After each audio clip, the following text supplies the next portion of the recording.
Something just occurred to me.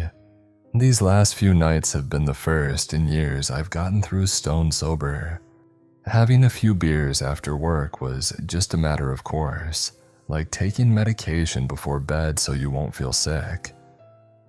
If it was a particularly bad day, I'd end up overdoing it and condemn myself to wake up the next morning with a murderous hangover and the knowledge that yet another potentially productive afternoon slipped right through my fingers.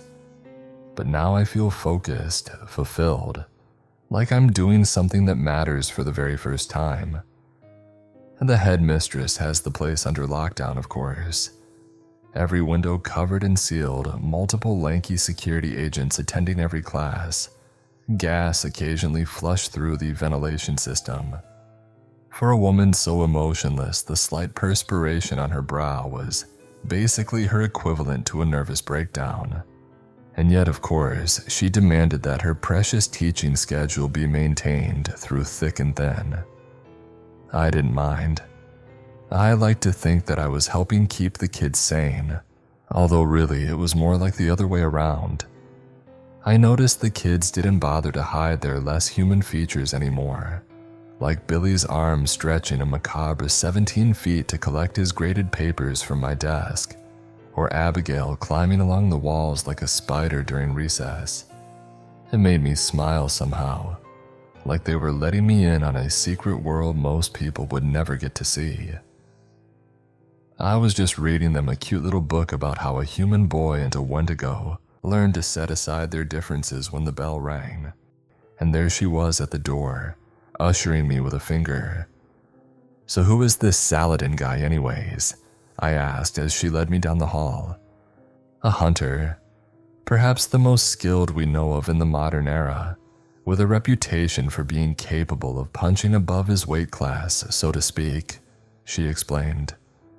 "We thought we had him occupied chasing false leads across Bangladesh. To think that he was here in America all along, that he was slowly narrowing in on our exact location all this time, and we never knew." She clenched a hand into a fist, for her the equivalent to screaming in frustration. "Why did he decide to target me?" "Because you're the first fully human teacher this school has ever had," she confessed. "You were an unprecedented experiment. Even though it may introduce many risk factors such as this, I thought it would do good for the children to have experience with a regular, everyday human." "And did you really choose me because I was a loner? Expendable?" She didn't hear that question, or maybe she just pretended not to hear it. Saladin always pursues more covert means of achieving his ends at first. He likes to take his quarry by surprise, but if that fails as it now has, his plan B invariably involves some form of, well, overwhelming force, she sighed. "But there is some good news at least. Thanks to the efforts of you and Katie, he was forced to leave behind his weapon of choice." From her sleeve, she produced that blade that Saladin had been pulling from his throat, the one that would have dealt Katie the killing blow if I'd just been a second later. It was jagged and black and looked primitive, but a bit dazzling with the scarlet streaks embedded into its surface. What's so special about it? It's a blade of obsidian damascened with agliofotis. To put it simply, it can cut through anything. I reached out to feel its shiny surface, but she jerked it away from me. "I would recommend you avoid it even so much as touching it. It may have deleterious effects on a regular human." For some reason, I was reminded of Saladin's words. When dealing with matters of the occult for long, there are two options: sacrifice your life or your humanity. There is no third path. We came upon a heavy iron door in some obscure corner of the school, and she set about unlocking multiple tiers of locks. "I apologize, Mr. Vermeil. I know you appreciate your autonomy, but I must insist that you remain within the complex for the duration of the lockdown," she said. "That means staying in the dorms, the bunker down the mountainside. I'm sure you've noticed it." Is this some sort of secret path? The school's access tunnels provide secure roads to many places, but I must confess, while the school itself was made to provide a safe and welcoming front for human visitors, the tunnels were not. They were never intended for your kind. She paused. Even she seemed the slightest bit nervous. There are many dangers down there, so I must ask that you stay by my side and do exactly as I say when I say it. Are we understood? She didn't have to ask me twice. I immediately saw what she meant when she said these tunnels weren't designed for human use. They were horrifically claustrophobic labyrinths of concrete, to the point I sometimes had to bend down or angle myself sideways just to squeeze through. The must was suffocating. Hallways of seemingly random shapes and sizes jut out in every direction, and I had no idea how she had memorized which to take. All it took was a single moment, a single instant's lapse in concentration, a single glance away as my clothes caught on a hunk of concrete, and she was gone. I'll be honest, I don't do well with cramped spaces. And when it fully sunk in that she had vanished, and I was alone down here in the dark, my first instinct was to crumple into a ball and start sobbing. Embarrassingly, I had to calm myself down in the exact same ways I calmed my students when they were having a tantrum. I talked through my feelings, took deep breaths, grounded myself. You've been through so much worse than some tight hallways, I thought. Keep it together. But every step forward was a Herculean effort, like I was knee-deep in sludge. All I had to light the way now was my little phone flashlight, and the darkness around me seemed to somehow be fighting back against the light and was rapidly taking territory. I'd venture forward down a hall and it'd get tighter and tighter with every step, so I'd turn around, and somehow the same thing would happen on my way back. Was I losing my mind down here in the dark? Or were the walls really closing in on me like I was about to be crushed by the peristaltic motions inside of some cyclopean creature? And every so often I'd run into one of those shed skins, like I'd seen in the ditch outside the school all those days ago. They'd tangle around me like a spider's web, and I'd cry out as I thrashed to tear them off of me. On a closer look like this, they didn't seem reptilian in the slightest. They looked human. And then down the hall came a sound. I breathed a sigh of relief. "Oh, thank God," I called out. "Headmistress, I'm right." And then came another sound, the guttural crackling of a snarl rising from an unnatural throat. And I realized that I had just drawn the attention of something terrible. I bit my tongue to stifle a gasp. Mentally, I screamed at myself over how stupid I'd been. I tried to turn my flashlight off, but ended up dropping my phone and illuminating the entire hall. All I could do was back up as far as I could, press my back to the dead end, and await whatever was coming to me. Footsteps in the darkness, of a sort of hobbling, awkward gait. In the dim light, a silhouette came vaguely into view. It looked roughly the shape of a man, but the proportions were all wrong. The shapes. It was like a child's drawing of a human being, too angular, too thin.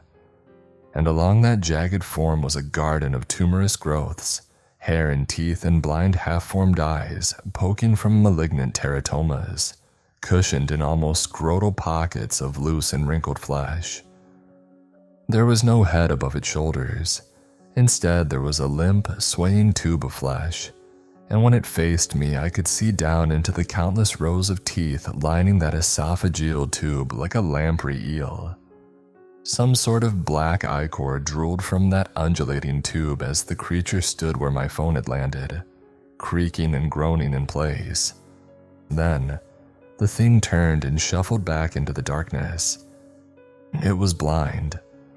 Of course, it had just been investigating the last noise it had heard. I thanked whatever gods may be and clung to my little corner for what felt like hours before finally working up the courage to retrieve my phone with a shaky hand and kept creeping down the halls. Another noise. My blood froze in my veins. But then the headmistress's face emerged from the dark, and I almost cried from relief. Oh, thank God I lost you, and why didn't you warn me about the creature down here? That blind leech-looking thing, I demanded. I know you said it was dangerous, but I cannot believe you let something like that just go waltzing around down here. And for the first time in my life, I saw the headmistress go pale. We don't. This time she kept a hand squeezed around my wrist as she practically sprinted down the halls. We came to an observation deck observing what looked like some sort of containment chamber. One of those security agents laid sprawled across the floor, split in two. The chamber below was littered with those shed skins, as well as chunks of other things I couldn't name.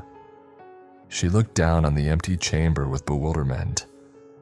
The cancer, it's really out. Who would ever do this? The cancer. Why is it called? She swallowed her fear. Because that's simply what it is. A walking cancer. Cells growing and dividing aimlessly, uselessly, limitlessly. She gestured to herself. From it we grow these human skins we wear, guide its ceaseless growth to build our new bodies piece by piece. Automatically, in accordance to some built-in schedule, a red light clicked on in the containment unit, accompanied by an industrial wail. Chunks of red viscera dropped from a tube in the wall, and amid the meat, I swore I saw hands, feet, clothes. You feed people to that thing. She sighed as if my human emotions were an inconvenience. The meat is recovered from cemeteries and morgues. Don't lose your composure now, we have to focus. She laid out the situation. Every cancer wants to spread, wants to feed itself. It'll find a way out before long, and when it does, that won't exactly bode well for the people of our cozy little mountain town. Whoever did this disconnected all emergency switches down here, and we didn't have any signal. We couldn't go all the way back to gather reinforcements. We had to handle this now.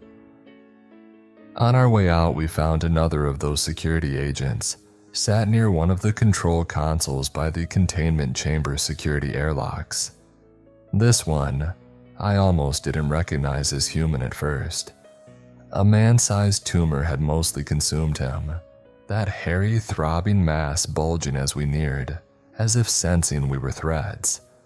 Only one arm and his head poked free from the malignant growth, eyes wide and yellow, mouth hanging open breathlessly. The headmistress stood over him coldly. "It was you did this. May I ask why?" He croaked out a few words in a slow wheeze. "Saladin. He had my family." She nodded without a word and ended his life with the damascened blade dispassionately. I guess it was a mercy at that point. I felt helpless, unarmed like this. Being the bait was an unenviable position. God, I wished I could get my hands on that blade of hers.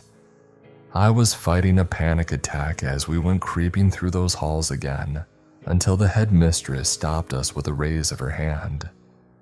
I was confused for a moment until I strained my ears. There it was, that wheezing, shuddering croak from down the hall. She gestured. I nodded, took a deep breath, and got into position. She hid around another corner as I braced myself and clapped. The immediate roar from down the hall sent such chills through me that my legs almost gave out from underneath me. The thing came sprinting down the hall full force, drool flickering everywhere as its tube-like head flopped around with its movements. I closed my eyes and awaited the end.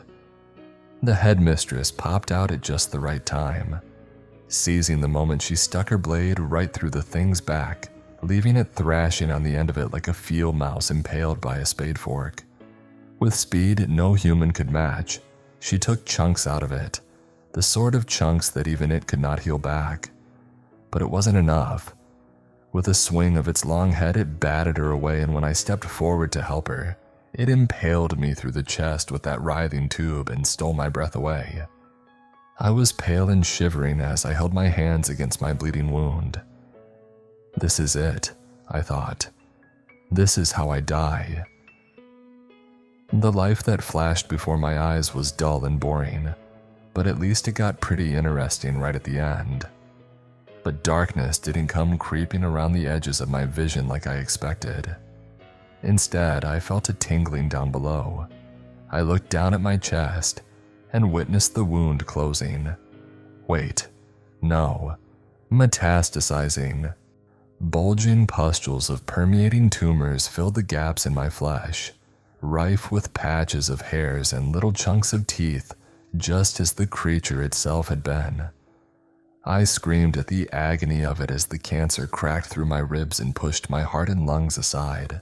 And then those thin, bony hands settled on either side of my head and yanked it upwards with a strength that should be impossible to them.